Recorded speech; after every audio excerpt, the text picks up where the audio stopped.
Hello? Today we will talk about mathematics as an integral part of scientific process.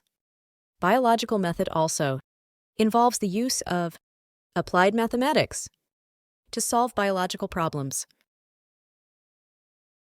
Major biological problems in which knowledge of mathematics is used include gene finding, protein structure, and protein-protein interactions, etc. Bioinformatics refers to the computational and statistical techniques for the analysis of biological data.